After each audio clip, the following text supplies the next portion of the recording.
Well, I thought the guys continue to build off of last week. As I touched on after the scrimmage, um, I felt a little bit like maybe the defense relaxed a little bit last Saturday, and I think it got their attention. And that every week you go, you've got to be wired in, ready to go. And I think they've had a good week of practice for us.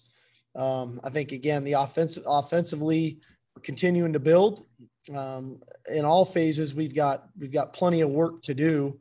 But I do think the guys are starting to understand the details of why we do what we do. And that's a big component to our schemes, right? The details of it. It's one thing knowing what to do. It's another knowing how to do it. And then that third piece to the puzzle is why we are doing what we do. And I think the guys are starting to answer that question more and more every day as we go. And that'll be no different for us going into this weekend. We'll play a mock game on Saturday, but that buildup really started today. We treated today like an in-season Thursday. We'll treat tomorrow like an in-season Friday. We'll go to the hotel. We'll stay at the hotel. We'll do our meetings. We'll get up Saturday morning, do our walkthroughs. We'll come to the stadium and do all of our pregame warmups, and then we'll reenact a lot of kind of those scenarios that happen in game, from substitutions to injuries, potentially things like that guys are prepared for as backups, whether they're on offense, defense, or special teams. So we're really trying to get the guys into the routine of what we do and why we do it, to get them comfortable and prepared to play at a high level come next Saturday. Appreciate that, Coach. Guys, go ahead and put your raised hand functions up, and we'll roll through some questions for Coach Sark. Start with Sam. Hey, Steve, since you guys are focused on game prep, I'm curious, A, have you named a starting quarterback? B, are you willing to share that with us? No, I have not named one, so I guess there's nothing to share. Sorry, Sam. Circle back with another question later. Dennis, go ahead.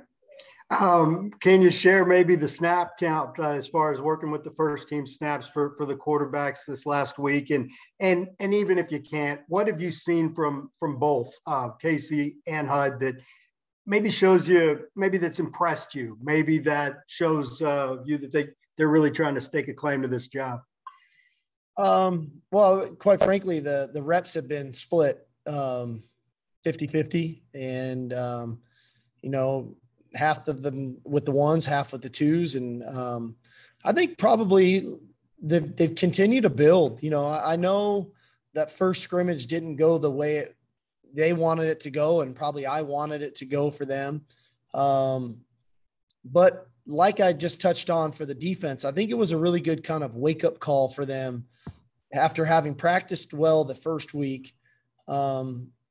And then kind of getting away from themselves and not trusting their training and their preparation in that first scrimmage, I think put them in a place to where if they just keep doing what they're trained to do and what they've prepared to do, it really doesn't matter the arena. It doesn't matter if it's a practice, a scrimmage, and ultimately if it's a game. That's not the time to make things up. If there's something we want to work on, we'll work on it. But that's probably been the biggest thing that's impressed me over the last, week and a half, closing in on 2 weeks, is they've just stuck to their training. And I get it. Mistakes are going to happen and misreads or whatever happen. But if at least you're sticking to your training, then you have something to fall back on. And that's probably been the biggest thing for me, is that they've bought into that idea.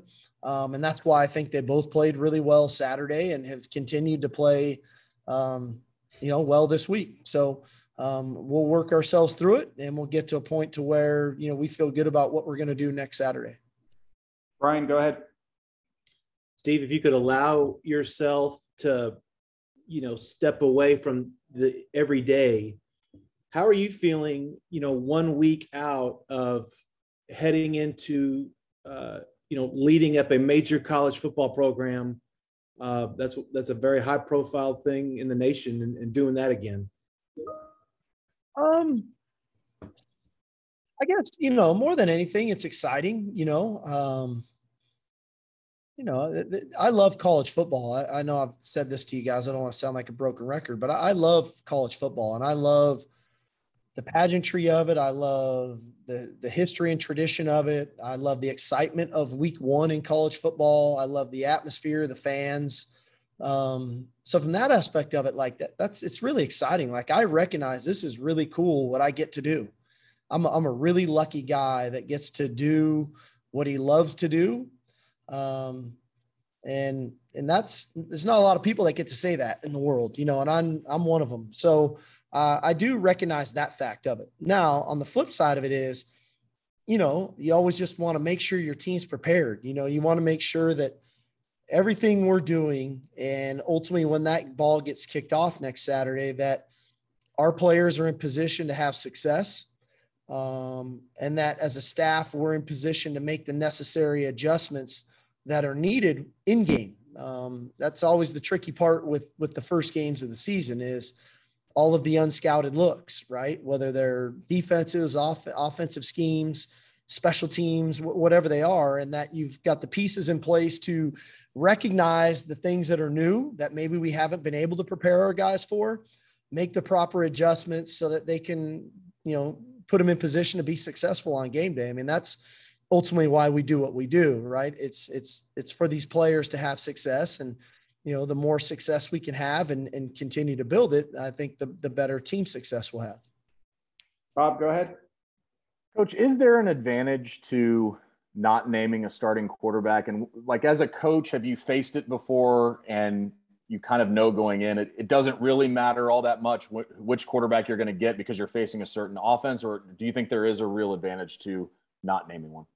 I don't really, me personally, I don't think of it as much an advantage. I've never worried too much about it from the other side. If the players were drastically different style of players, if one guy was just a straight pocket passer and the other guy was an elite runner, right, and maybe not as gifted of a passer, then you'd have to prepare for knowing which one is in the game. That might adjust your calling of the defense. But I think most people have their schemes, they run their schemes, and they have a game plan, they run their plan, and to some degree.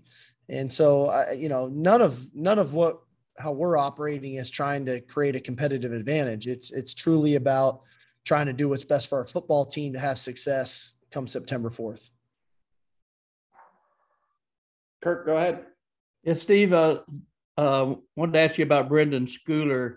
He seems to be such a unique player, wide receiver, safety for you now, special teams.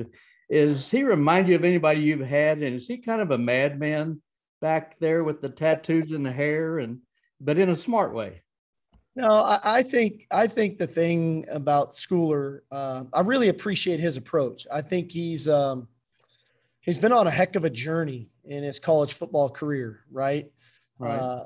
You end up at your third Power 5 school. You've changed positions. You've changed head coaches. I joke with him sometimes that, I don't know if there's a speech I could give the team that he hasn't ever heard before. He's probably heard it from somewhere, from somebody. But I love his approach. I think he's a guy who appreciates his opportunity. He's a very smart player. He's headsy. I think he communicates really well. And obviously, he's, because of his experience on offense and on defense, I think he has a really high football IQ. So all those things add up to, he's a really valuable, piece of the puzzle for us, defensively and on special teams. And I think sometimes the hair and the tattoos fool you. He's a very cerebral player who has got a great feel for the game. Roger, go ahead.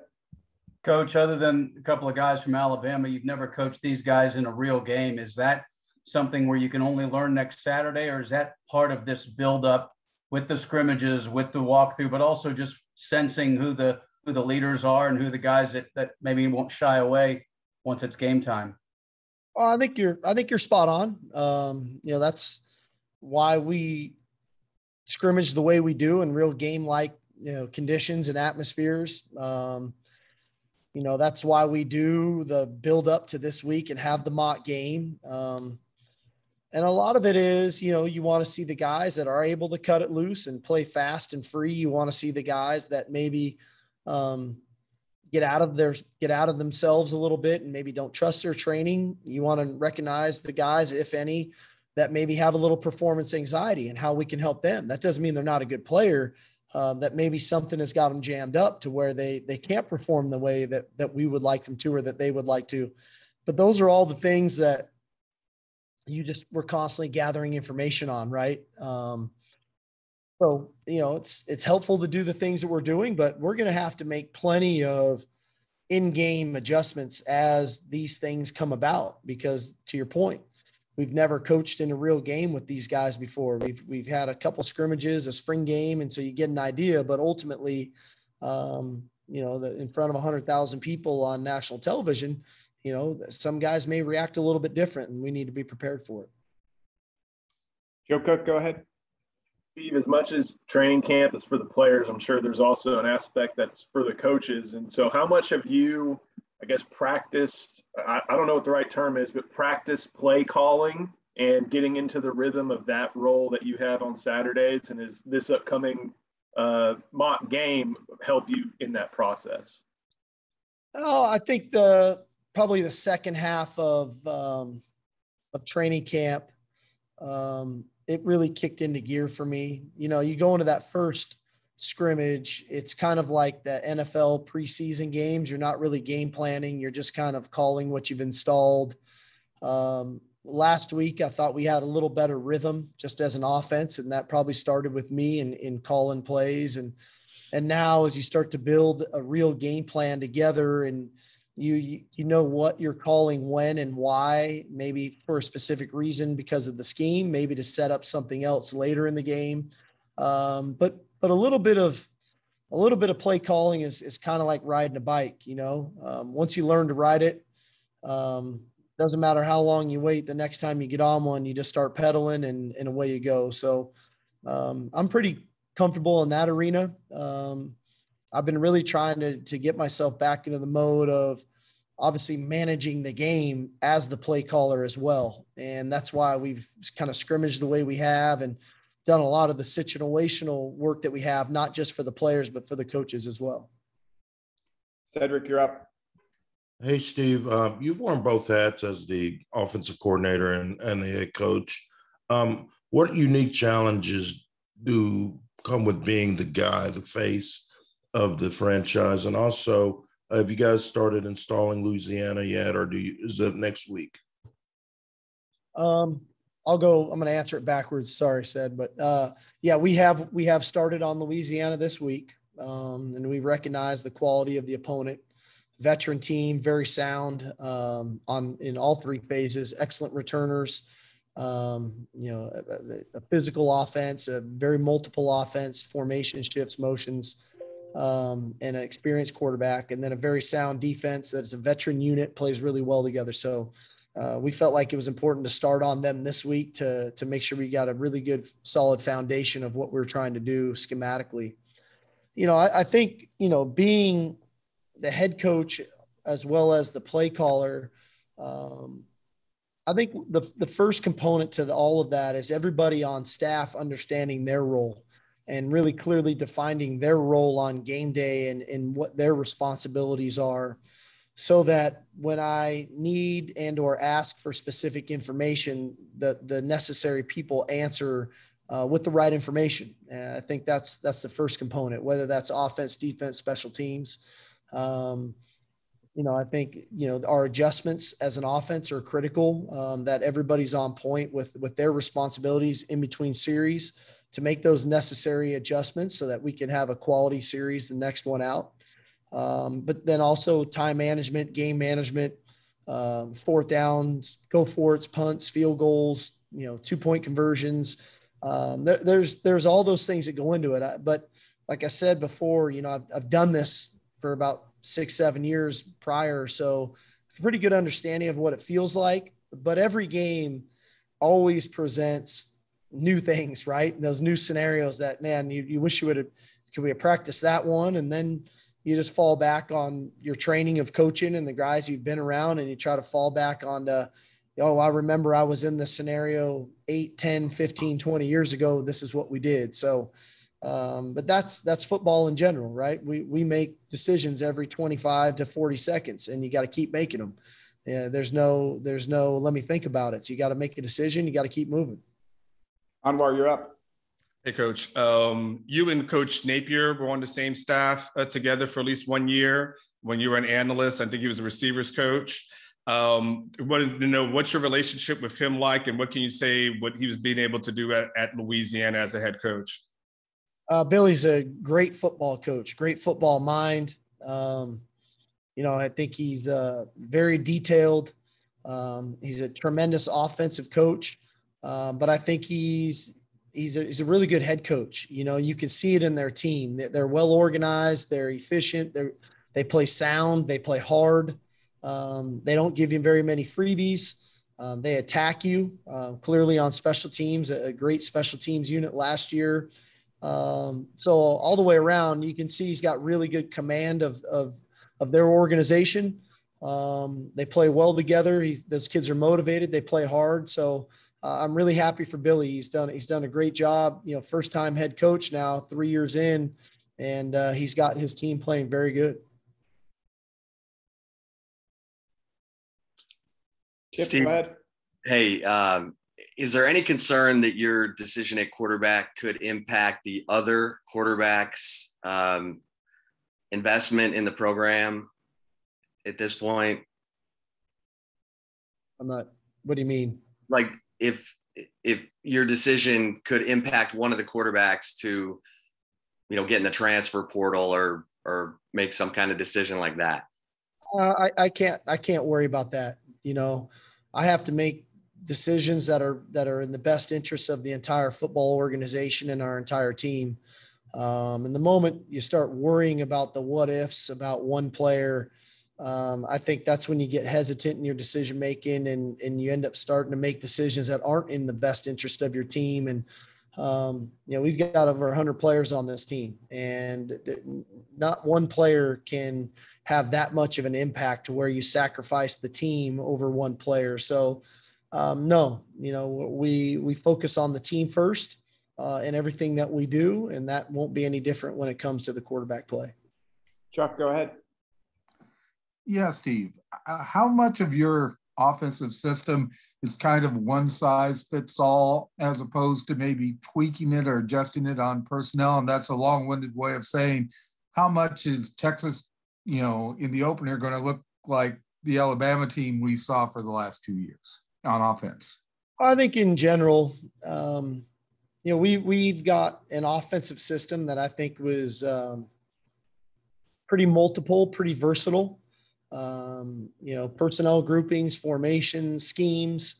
But we don't always carry all of those things into every game or even into the season. I think one thing we try to pride ourselves on doing is identify the things that we do well, and then put our players in position to do the things that they do well. And ultimately we try to play to the strengths of our team.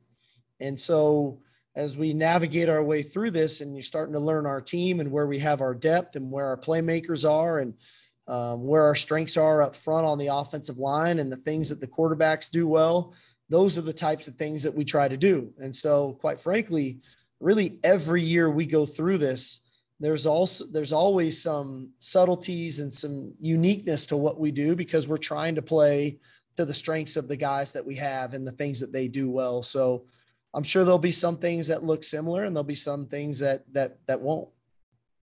Danny, go ahead. Steve, now that you've started the Louisiana prep, what is your philosophy on filling out that scout team? Is that scholarship guys who need more reps? Is that walk-ons? How do you kind of go about that part of your game planning? I really view the scout team as a big developmental portion of our team. That is, I think everybody has a role in our organization to help us win football games.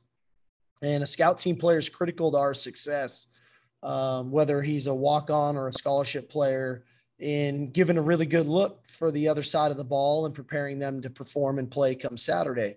But the scout team players are also constantly being evaluated and pushed and driven.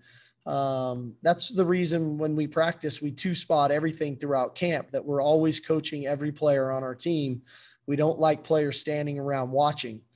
because if we're going to be a developmental program, which we pride ourselves on being, you have to try to develop the players. And so we view the scout team as such. They're in the developmental phase, but also they're also in a position to help our team win by giving a great look to the other side of the ball. Nick, go ahead. Yeah, Steve, just wanted to ask about Stan Drayton. I know obviously you brought in a lot of your guys from outside the program to build out the staff, but, just having somebody that's been here, feet on the ground for the last 5 years, has that institutional knowledge, how much of a benefit has it been to have Stan on the team? Well, I love Stan. I'm really glad and lucky to have him on our staff. I think he does provide some really tremendous amount of insight into whether it's personalities on the team or how things are done. But beyond that, I think he's a great football coach. I think that would be selling him short, that just to have him around because he'd been here before. He's a great football coach. He's a tremendous teacher. I think he's a great motivator. He's a really good leader of men. And I think you see it, even when you guys have interviewed the guys in his room, you start talking about Bijan, Roshan, now Keelan, you throw Jonathan Brooks in there. As good as they are as players, they're better off the field. They're mature. They handle themselves really well. And I think those are all, again, it started with them and their upbringing, but I think a lot of those are a credit to Stan and the way he coaches those guys. He coaches them hard. He's demanding, but yet he's a definite father figure for all those guys. And so we're really lucky to have him. Time for a couple last ones. Jeff, go ahead. Coach, with Casey and Hudson still splitting reps 50-50, how often do you think about the potential missed opportunities for whoever is QB1 to create more chemistry with the rest of the ones, to build confidence? Is that something that goes through your mind a lot? Not really. We roll our guys pretty good, the way we practice and style in which we practice.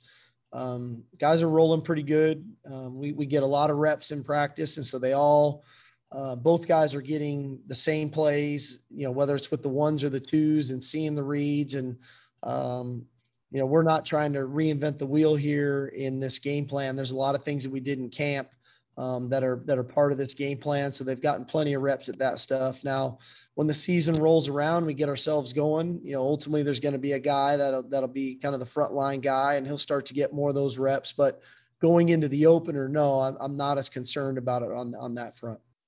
Two last ones. Sam, go ahead. Hey, Steve, when it comes to that edge rusher position, who are the guys you feel best about? And then also, what are your thoughts of the new dig since you guys have moved in as a team? Yeah, the one guy who's really jumped out to me has been Ovi. He's a physical guy. He's explosive. He plays hard. He's smart. He's got great work ethic. So he's probably the first guy that jumps out. I mean, don't get me wrong. I love Ray. I love Ben. And I know, we'll see Jacoby doing some of that off the edge too. So we've got a good nucleus of veteran players at those kind of two spots that I think will be helpful for us. Obviously moving into the new facility has been tremendous. I think our players probably appreciate it more than anybody, having been in the north end zone there for about 18 months. So it's great. There's a reason we wanted to do it this week, to kind of let some of the newness wear off a little, so that come next week, we're just kind of focused in on the ball game. We started school this past Wednesday, so there's some moving parts there. So we just wanted to get kind of some of the unfamiliar things out of the way, so that come next week, we're focused on the game, because, they haven't been in the new facility until this week. They hadn't gone to class in a year in person. They're doing that again. So trying to get them back familiarized with some of the things that are going to take place this semester, I thought was important to us. Last one, Brian, you're up.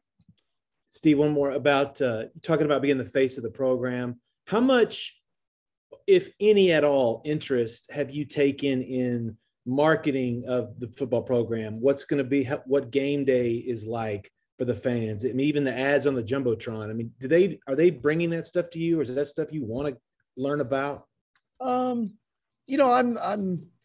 connected to it. I don't make it a point to try to micromanage everybody and everything. We've got a great team, and you guys have heard me say this before, but our administration headed by, President Hartzell, CDC, they do an awesome job. And there's probably not a better marketer out there than CDC. That guy's, he's tremendous at it.